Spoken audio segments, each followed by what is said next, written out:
The outbreak sweeping across the cities in Zimbabwe brought back memories of the epidemic in 2008. The government then declared a national emergency, and almost 4,000 people died. Neighboring states like Malawi, South Africa, and Mozambique also frequently experience cholera outbreaks. Authorities are pleading for help in stopping the spread and providing clean water, as current relief efforts are insufficient.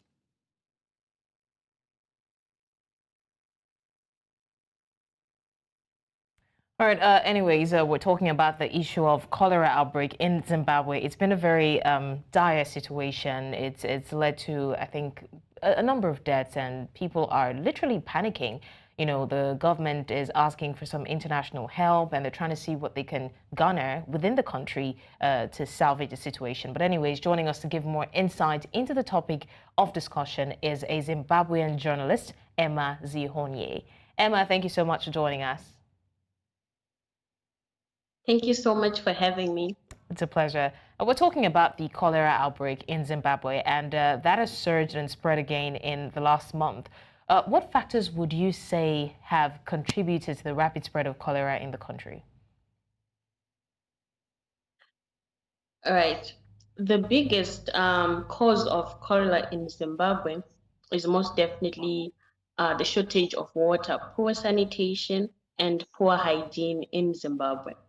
So the government and the city council, especially in Harare, have confirmed that they are incapacitated to supply the amount of water which is needed, which is necessary for everyone to have good sanitation.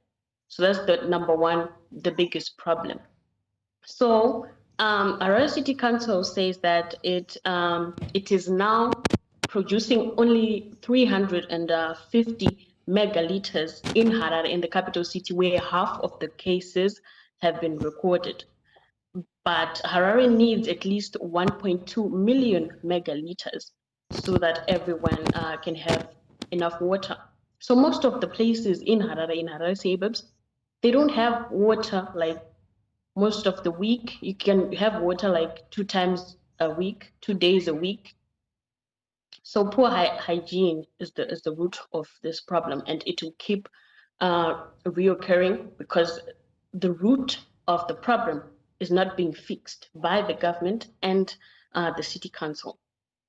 Now, what role do socioeconomic disparities play in the prevalence of cholera? I mean, when you are to look at the economic capacity of many of the areas that are, affected by this, would you say their, economic strength, in terms of the poverty level and all of that, has a role to play in all of this? And to what extent? Okay. Yes, most definitely the issue of poverty, that's like the biggest problem. Most of the people in Zimbabwe are not going to work. And right, the government declared that no vendors are not allowed in, especially in the capital city, Harare, of which most people in Harare, like 68% of the people are vending. So how are people going to sustain themselves when they're not vending? I just came from town. People are still vending. They're selling vegetables. They are selling fruits. And the Ministry of Health clearly stated that that's one of the root problems which causes the spread of cholera. So now, because of that, people still buy from the streets. They can't afford to buy in supermarkets. And the cholera spreads easily because people are poor. Now, in situations like this, we all would agree that most times these issues are now become too much for the healthcare system to handle. And by healthcare system, I mean, the hospitals, the pharmacies, and all of that. So what are the potential implications of the outbreak on the healthcare system in Zimbabwe now? And if nothing is not done, what is the future of the healthcare system? Do you think that there will be more patients than the hospital can handle? Definitely. We all fear that it's going to go back to the 2008 scenario where 4,000 people died. They succumbed to cholera. So obviously the Ministry of Health in Zimbabwe will be incapacitated to take care of the thousands of people who might be affected by cholera in the near future. So we don't know what the Ministry of Health is planning, but right now I can say it's definitely incapacitated to take care of the few people who actually have cholera right now. So the future is black. All right. Now, I would start, of course, I would like to, of course, know start from you. What is the main source of clean water right now, particularly in virtually many homes in Zimbabwe? You know, for you, if you want to get water right now, good water, where would you go to in your house?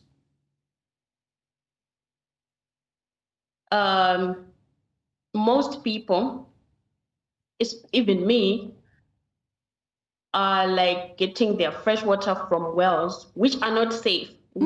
Like those wells which are dug, they are not safe because the Ministry of Health says that it might be contaminated because of pipes which have bursted and other people, you know, doing blade toilets in town. So the wells are contaminated and that may lead to the spread of cholera. So definitely the Harare City Council water is not clean. That is improved, scientifically proved.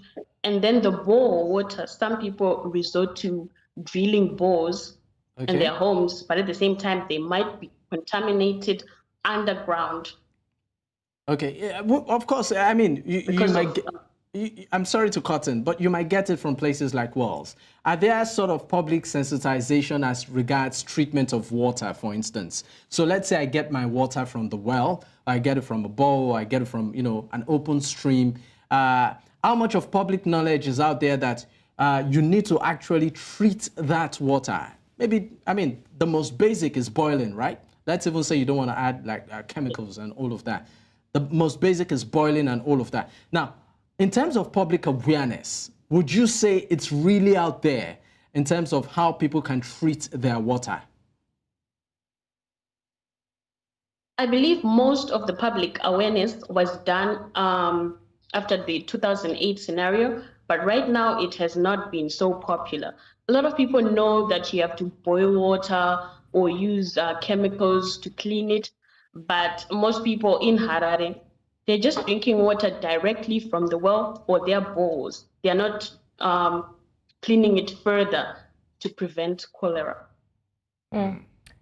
So that means that we can say that individual actions also exacerbate the issue. Would you agree with that? Definitely. Definitely. We cannot blame it all on the Ministry of Health or the City Council or the government itself. Us as Zimbabweans, we play a pivotal role in containing the disease. Okay, I mean, I was also going to ask, like, this is not the first time that there has been a cholera outbreak in Zimbabwe. I don't know how best the government and the people handled it the last time, but what are some lessons that, you know, the country has learned from the last outbreak that can be implemented now, like what to do differently and what not to do at all? Okay, the last outbreak is recent. That's last year, 2022, around this time, around October. And I believe people are not doing what the Ministry of Health advises, like washing your hands and cleaning your water further, things like that, which helps you at a personal level, which is far beyond the water crisis and the poor sanitation in our towns. So personally, I believe people have been reluctant. Now, talking about the reluctance of people, what is it like for, say, maybe private bodies like NGOs who go around trying to maybe sensitize or even provide, you know, better alternatives? How is it for NGOs to sort of penetrate communities? We've seen cases whereby, for instance, vaccination. NGOs try to, get into access and gain access into certain communities, and some of them feel for cultural or religious reasons, they sort of oppose to some of these, will I call it, moves or initiatives or even vaccines. So how is it, would you say, NGOs are having it when it comes to trying to, number one, enlighten people and also provide some sort of help and support? All right. Yes, NGOs are trying their best. There are a lot of NGOs in Zimbabwe, but the issue is most NGOs are situated in rural areas. But then cholera is actually affecting the whole country, including the towns that we have, because the rural areas, they say that they are marginalized people, they don't go to work, they don't have money.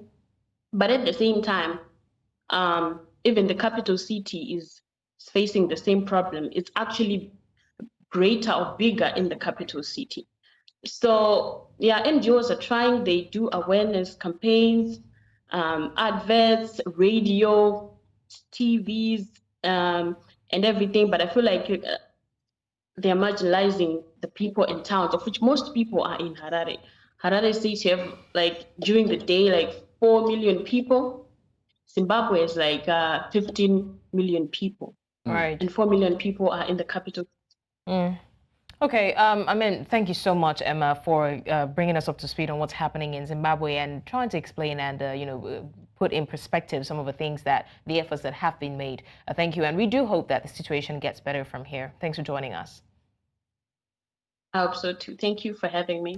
It's a pleasure. Dapo, you would agree that in every country and every state, there are people in remote areas that still are primitive in their thinking. So I think that the issue of awareness is one thing that cannot be overemphasized, right? True. Whether or not there are vaccines, there are still people who act like they're allergic to vaccines. They do not want to accept vaccines. So we need to keep creating awareness. But anyways, it's been a very interesting episode. But before we go, we'll take a look at what to expect in the coming week. In Bennett's words, we'll look into our crystal ball and tell you what to come, what we're hoping we'll see in the next week.